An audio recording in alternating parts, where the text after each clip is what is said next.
cost of us going back to the drawing board over years and years has added up to tens of.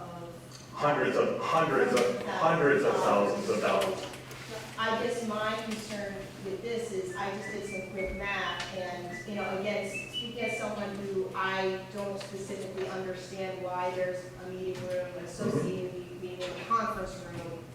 I did some quick math and taking the redundancies off this, I shaved 1,000 square feet off of this building. So when you're trying to position this in a way to residents where you want the highest success rate possible is passing the vote, but then you're putting a slide up that basically to someone who admittedly is not day-to-day with firefighters, maybe I would understand a little bit why you need 3 or 4 different meeting rooms. When you're trying to get this to pass a vote, it's a hard pill to swallow when you see a lot of redundancies on your proposal, and it just seems like it's almost setting it up for us to go back to the drawing board again. Okay, so could everybody hear a question? Okay, so just because I can't repeat all that, and I just want to make sure they. No, I just want to make sure they heard what they're. So the question is, it appears as though there's some redundancy, and if we could eliminate the redundancy, don't we have a better chance of passing?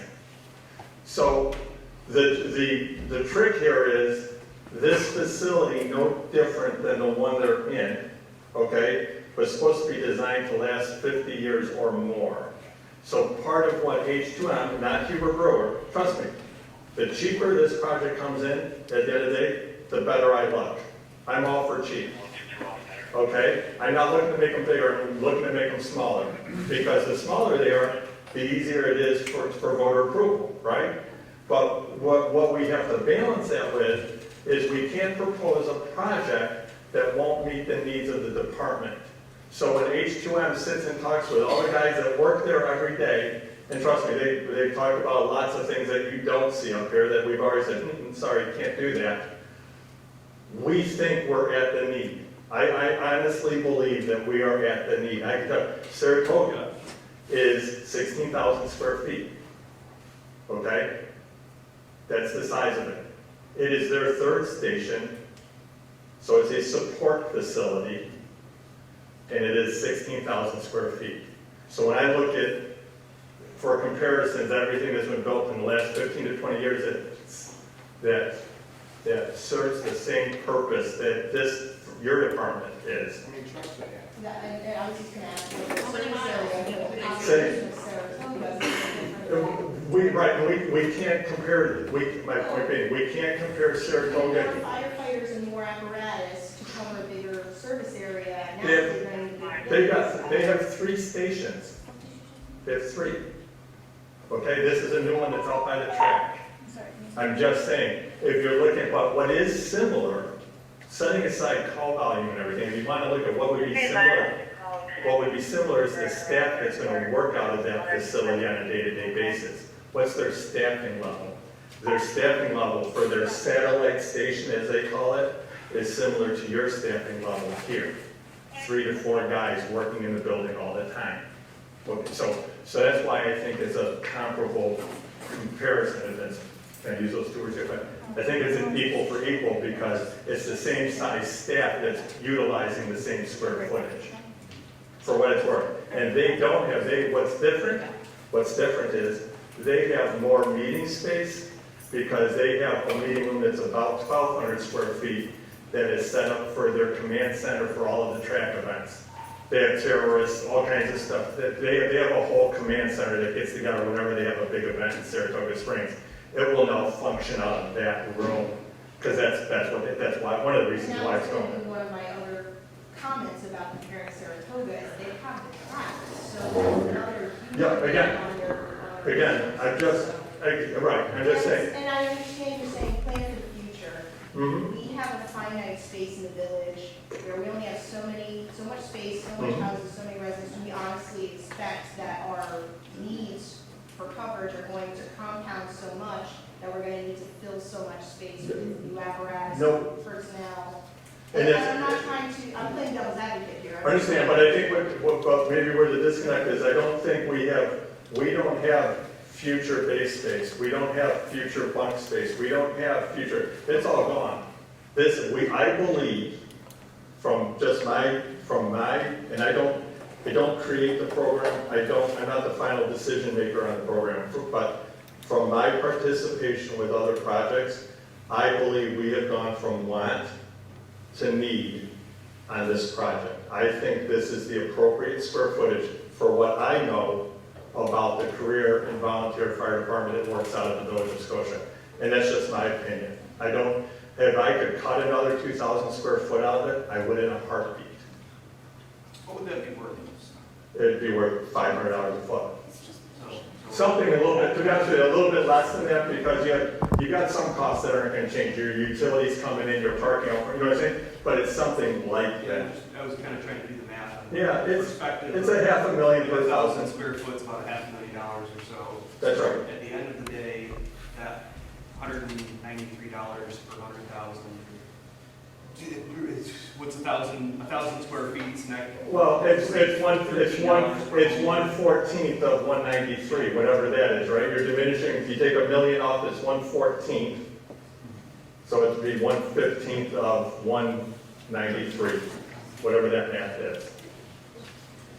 Other questions? Sorry. Yes, I didn't see you. Just to clarify, do you often build firehouses? I mean, if you're gonna have a second floor, do you usually make them smaller than the first floor? No, what we do see sometimes what we see more often is where the fire bay will be on its own, and then the admin will be stacked on top of itself. But because of the need for the municipal parking here, doing this didn't make sense, we had to do this. Right. So, So once we have the second floor built, the second floor footage, the- just building walls, right? It's just segmenting it off. are you saying would we ever make the second floor smaller than the first? Yeah. He's saying they don't add up. No, I'm saying, I'm asking, Because if we I was gonna- shave 1,000 square feet off the second floor. what I was doing is, yes, I guess. But no, everybody's like, we're haggling over the size of the rooms, or whether or not we need a conference room and a kitchenette. But the footprint of the building is gonna be what it is. So once you make a second floor, however you partial off that space, it isn't increasing. It is, but I want you to know, it sounds crazy, but I want you to know the process we went through on that footprint, I was fighting for 2 feet. Oh, no, and I. Because it's 2 foot by 80 foot, which is 160 at 500 is $80,000. And that's how I look at it. And if I save 80,000 on the first floor, I save 80,000 on the second floor too, right? And does it make sense? Could we ever take the second floor and shrink it a little? We don't have to cover the whole roof. But if I built the infrastructure and the footers and the steel to carry the second floor for the majority of it, it's not $500 a foot for that second floor space, but it's a $500 blended average.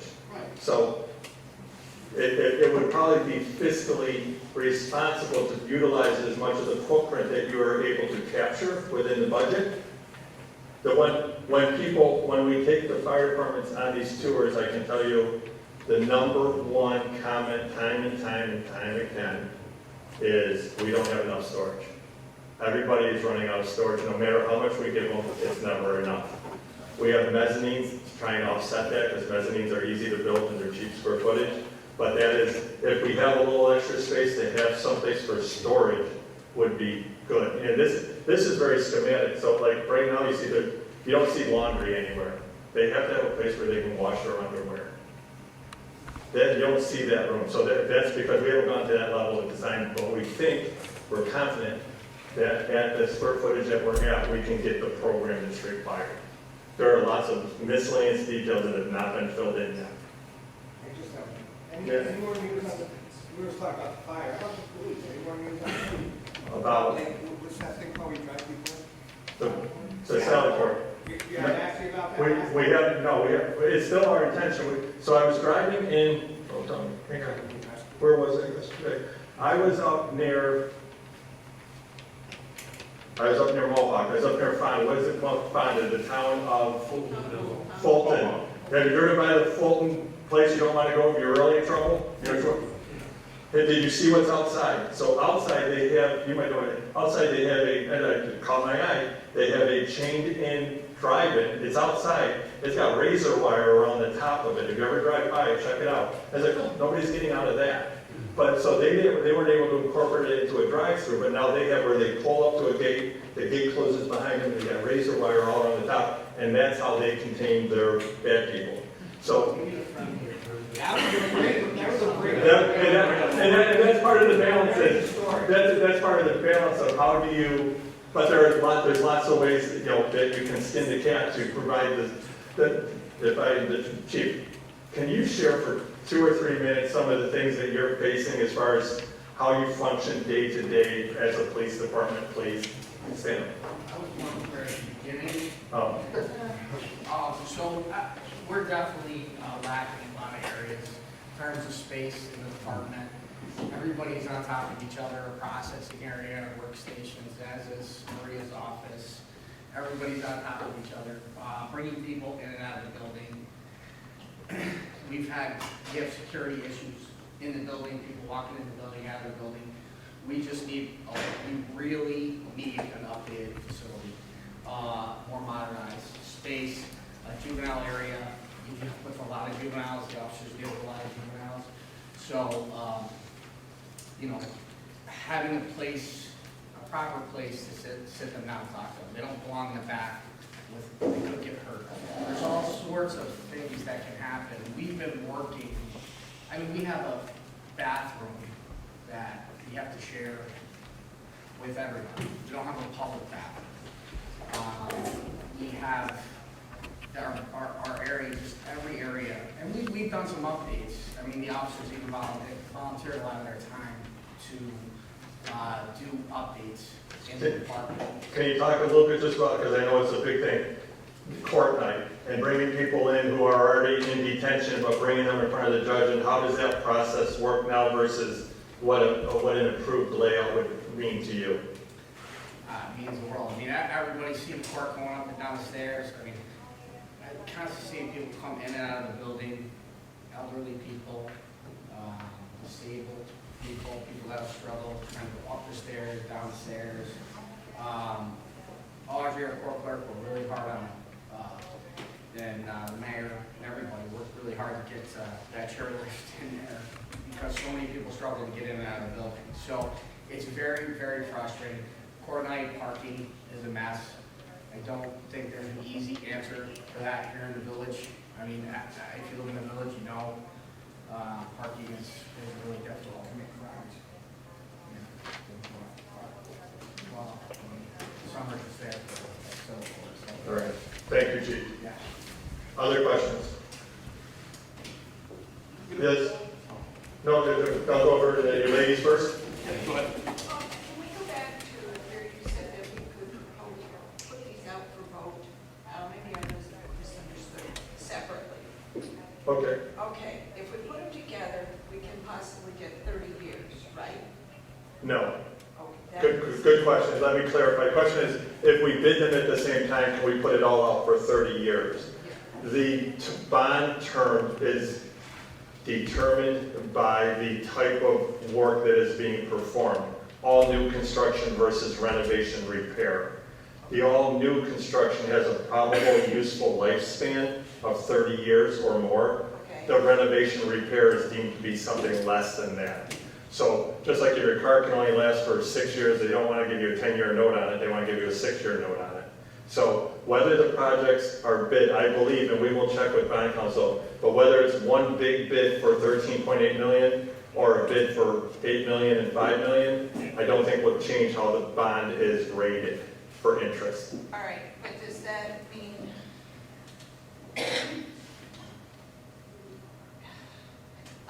what I'm going for is, does that mean when you do the renovations, when you put that out again for the bond, does that add years to? No, they would be together. Okay. Yes. That's what I wanted to clarify. Yes, they would be together. I'm envisioning, all right, we've done this, and it's 30 years, and then all of a sudden now we're going to add another.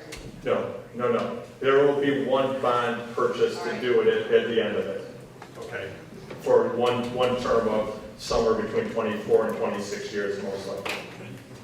Based on how they rate that renovation versus the new.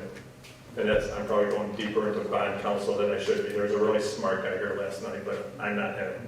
But that's the general idea. But if they would run, I can tell you, they would run concurrently. Okay. Yes. Sorry. Who you have, okay. Yeah, I have a couple, sorry. That's okay. What is the, I think we answered this last time, but I forgot, what is the approximate time frame for the development of the fire station? Let's see, everything went perfectly. Project timeline, a project timeline. So, good question, a project timeline would be, if the project is approved, the design process would start. The design process would start with the fire station project, because it's the first one that needs to get built. That process would be about 5 months. I could see bids being put out to bid in January, call it, of 2023. As soon as that goes out to bid, almost concurrently would be coming along the design for the municipal building. I could see that going out to bid, call it summer of 2023. If we bid in January, February, we would start the project and call it May 1st, when weather breaks. A station of this size, 16,000 square foot, 2-story, should take about 46 to 48 weeks to be complete. So that would have you moving in, call it Easter. And as soon as that is done, then the work on the municipal building would start, call it spring, summer of 2023. This renovation would probably be more of a, call it a 35-week duration, because you got your bones, right, but you still got a lot of work to do. And that would probably take you, I'm gonna guess, until the end of the year or so. So you would be complete, 2024. early 2024 is probably a reasonable expectation for everything to come together.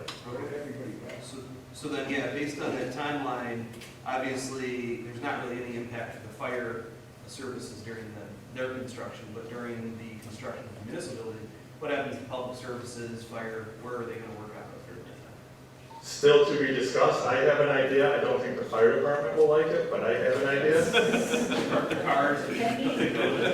Well, no, but they do have that 895 square foot room upstairs. That might be the temporary village clerk's office. I don't know what I would do with police. We have to figure it out. It might be, and that's part of what, whether it's me or another construction management firm that could be from Albany or wherever. Part of their role during the design phase is to facilitate potentially what might be needed for phasing. We might have to do half of the village hall and then do another half. So when we start looking at, does that make sense? Do we phase it so I can take the bad guys and take them from where they are to where they're going to be permanently? Does that even make sense? I don't know. Is there ever a world in which, maybe this is more of a question for the chief or for the village, but is there a scenario in which we could engage with the town of Glenville to share services for that amount of time potentially? We haven't discussed Yeah, it. I'm open getting ahead to of it. We're open to everything. Yeah, We can definitely make accommodations. I've done a lot of, I've relocated 6 or 8 fire stations. I can just tell you, normally there are 2 very common landing spots. One is abandoned car dealerships, and the other is abandoned National Grid buildings, and they both seem to be in plentiful. So, but they have truck bays, and they just work well.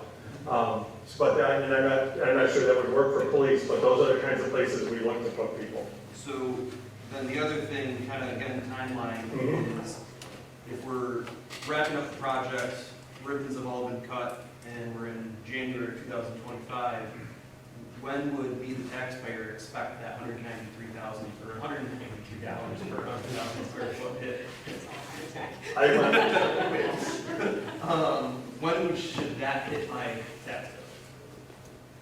Just trying to put into perspective the timeline. I'm going to tell you, it won't be 20, I'm going to state the obvious, it won't be 2022. I am 95% confident it wouldn't be 2023. Yeah. 2024, possible. But if you send a question, and it's hard for me to remember everything, but if you do send that question to me, I will get either the bond counsel or the municipal finance person to answer that question for you. I don't know that. Some of that is going to be dependent on grants and Right, then there's this whole, serious donations that are going to come in. there's this process where you sit there and you say to yourself, you know, Saratoga Springs right now just made, if you look in the paper, they just made a huge announcement about grants that they're going after. They feel very good about their grants. They're a different animal altogether.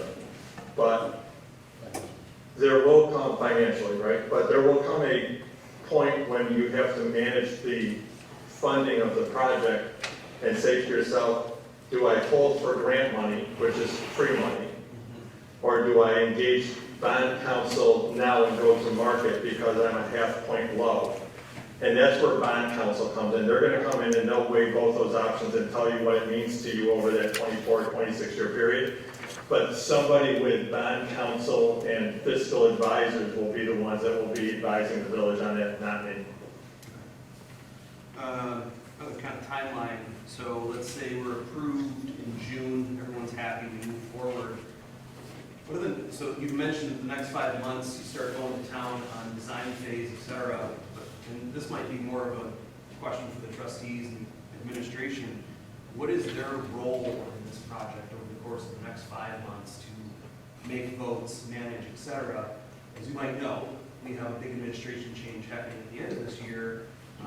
There's some seats that are coming up. There's a lot of new individuals that are most likely going to be coming in to those seats on January 1st.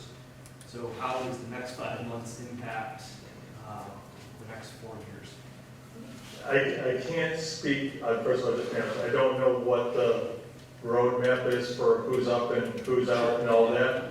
I can tell you, typically in a village setting, village-owned fire department setting, typically we would have 1 or 2 of the municipal entities, be it mayor, trustee, be part of that, in that, what we call the building committee, the design committee, right? We would have the police chief, we would have the fire chief, we would have 1 or 2 board representatives, and we would have, or typically the village clerk is there, right? Now, when if those people leave, then obviously we would have to repopulate with new people.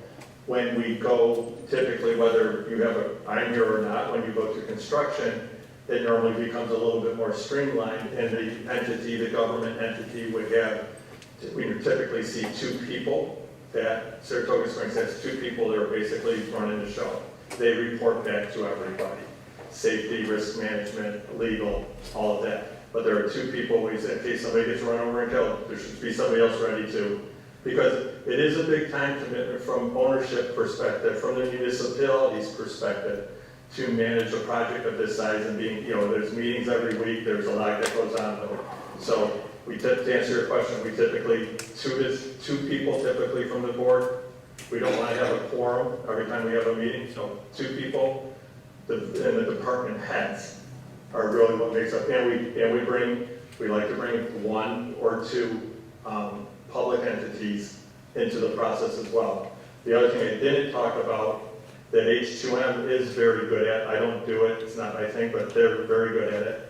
They did it in Fayetteville, is what they call a design charrette, where they would put a big public notice out. They would set up a room similar to this on a Saturday, 10 a.m., and they would set up a bunch of different design ideas. What do you think about this kind of brick on the building? What do you think about this type of facade? What do you think about this? And they get input from the community as to what the community's, more the exterior of the building than the inside of the building. What do you think about this landscaping? What do you think about having a park bench out there or a bike rack out there or whatever it might be? The electric charging station. What do you think, what is it the community wants to see? How does the community want this building to function for them? And they do those design shreds to get, I can tell you in Fayetteville, a really good thing came out with this guy who was I'm going to call him a self-proclaimed historical society leader for Fayetteville, brought in these really cool windows that he's like, you don't realize it, but there's 14 houses within a half mile that have these really cool windows. If you go by Fayetteville right now, they mimic those windows in the front of the fire station. They look great. Everybody thought it was crazy and impressive. Well, before you look at it, oh, that looks really cool. H2M wants to engage the community in that design process to that level. They won't be here talking about square footage of locker rooms, and you know what I mean? That's more driven by end users but the community will be encouraged to be involved in that design process over that 5 months. Most likely, typically, towards the very beginning of it before it even starts. I think my thought is I foresee an aggressive two things, actually. Some feedback I've heard from some neighbors is the concern of passing a project that is, we're going to have a potential major election change happening very early on, at the start of it, before shovels even ground. How does that impact things long term? And will we see things kind of get pushed along just to get these things approved before people are out of office? It won't be, so I can tell you this, if I'm participating, but if I was participating, I would certainly be a proponent of saying, we're not gonna put the bid documents out to bid on our last day of office. Okay? I keep going back to Saratoga, but if you're familiar with Saratoga, they went through a major change in Saratoga in this last election. Sean, Yeah. correct me if I'm wrong, how long ago did you start this? Saratoga? How long ago did we start planning this